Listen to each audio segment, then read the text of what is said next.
Minerva അക്കാദമിയിൽ 3-year degree കോഴ്സുകൾ ആരംഭിച്ചിരിക്കുന്നു.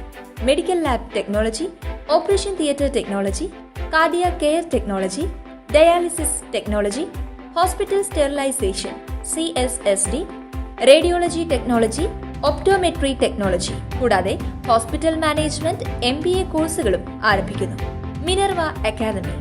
കോൺടാക്ട് നമ്പർ 9995373833 അല്ലെങ്കിൽ 9895841933. Minerva academy, skill and professional studies.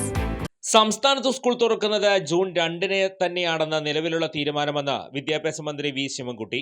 ഇന്നത്തെയും നാളത്തെയും കാലാവസ്ഥ നോക്കിയതിനു ശേഷം മുഖ്യമന്ത്രിയുമായി കൂടി ആലോചിച്ച് ദിവസത്തിൽ മാറ്റം വേണോ എന്ന കാര്യം തീരുമാനിക്കും. 14,000 സ്കൂൾ കെട്ടിടങ്ങൾ ഉണ്ടായിട്ട് ഈ കാറ്റിൽ ഒരു സ്കൂൾ കെട്ടിടത്തിന് പോലും തകരാർ ഉണ്ടായിട്ടില്ല.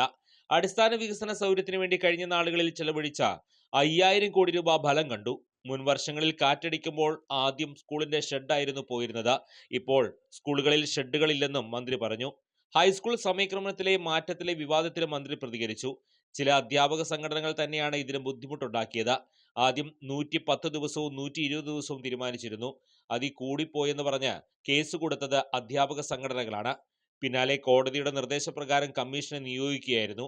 ആ കമ്മീഷൻ നൽകിയ റിപ്പോർട്ടാണ് ഇന്നലെ പൊതുവിദ്യാഭ്യാസ വകുപ്പ് അംഗീകരിച്ചത്.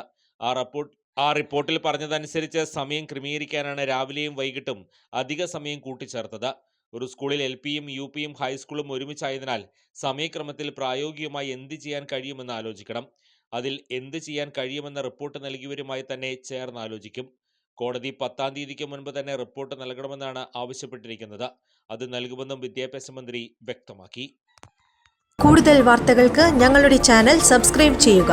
ഫേസ്ബുക്ക് ഫോളോ അപ്പ് ചെയ്യുക. വാർത്തകൾ വേഗത്തിലറിയാൻ Anytime News.